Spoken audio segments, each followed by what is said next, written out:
Hi everyone, I'm Marcy, and today I'm making Frito Pie.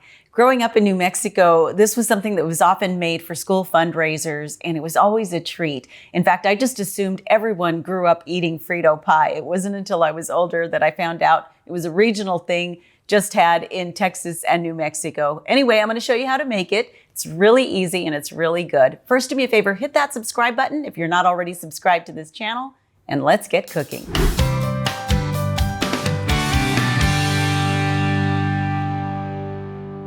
Frito pie isn't really a pie. It's corn chips in a bowl. You pour chili on top of it, and then you add some cheese, and it all melts together and is just really yummy. Now, I'm going to be making my own chili today, but if you don't have time and you're busy, just go out and buy a can of Hormel chili. There's no shame in that. We all need those shortcuts from time to time. But anyway, today I will be making my homemade chili, and I'm starting off with 1 pound of lean ground beef. I've got 1 small white onion already chopped, 2 cloves of garlic. And if you've been following my videos for any length of time, you know that I'm a chili snob, and typically I always make my own chili from chili pods. But today I'm actually going to make it with chili powder because this is Hatch chili powder and it's really good. I bought it last year and I'm going to have to buy some more this year. I've also got a tablespoon of cumin, a tablespoon of Mexican oregano, 1 teaspoon salt, about 1/8 of a teaspoon of ground cinnamon, and 2.5 cups of beef broth. And then of course I've got my Fritos, I've got some grated cheese. This is Colby Jack. Usually I use cheddar. I thought I had cheddar in the refrigerator, but it turns out it was Colby Jack and it'll work just the same.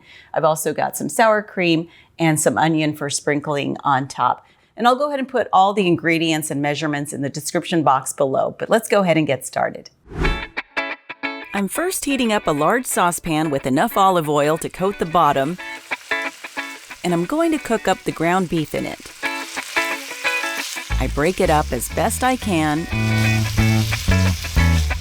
and as it's cooking, I'm going to create a well in the middle and add in the chopped onion.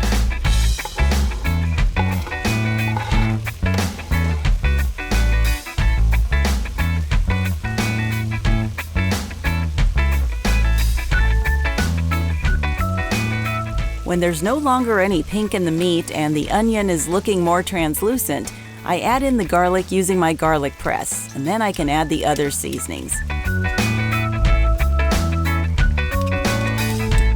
By the way, the amount of chili powder depends on how spicy your chili is and how much heat you can handle. Typically, it's about 1/4 of a cup. Next is the cumin, the oregano, the salt, and the cinnamon. I'll stir it around so that everything is well combined.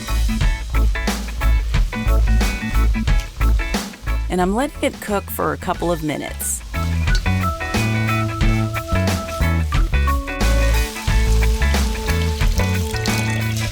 Then I add in the beef broth, and you just continue to stir, letting everything cook until it reaches a boil.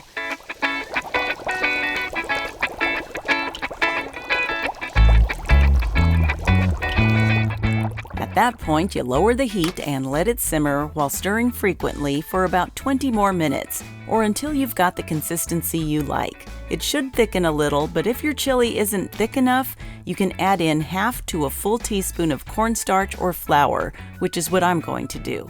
If your chili is too thick, you can add a little more beef stock or water. It's entirely up to you.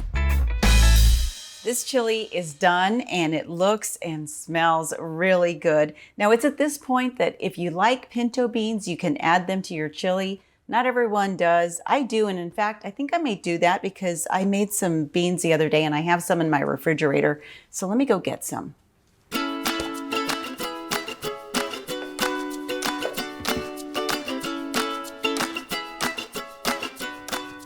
I'm just going to take some out with a slotted spoon, so all that water stays behind.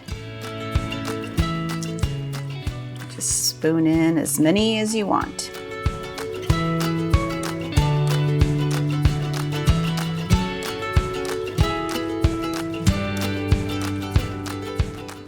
Maybe just a few more.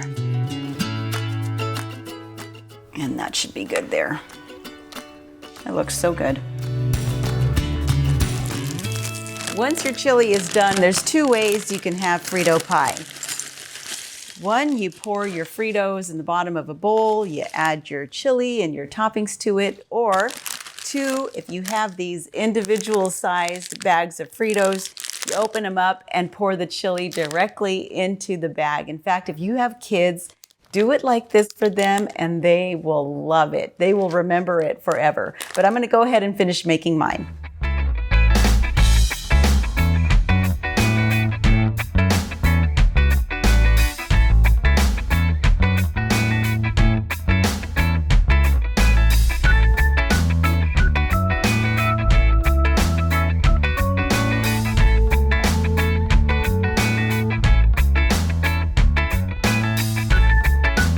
Just finish with the onion. And I think I'm gonna stick this in the microwave for just a couple of seconds so that cheese is extra melty.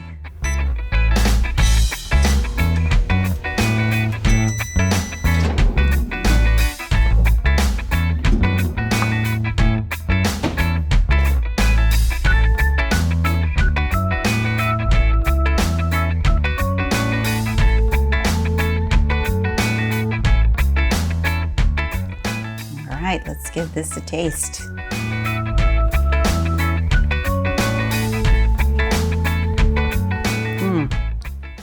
I love this. It is so yummy. The chili today has a little kick to it, but just the way I like it. And what I love is that the corn chips soak up the chili and the melted cheese, but it still has just a little bit of crunch to it. It's really fantastic. I hope you try it. And let me know in the comments if you've already had Frito pie and where you're from, because I'm really interested to know if you grew up in the same area where I did and you love this as much as I did. Anyway, thanks so much for watching. If you like this video, give it a thumbs up and subscribe if you haven't already. You can also follow me at Marcy Inspired on Instagram and Facebook. Until next time, blessings from my kitchen to yours.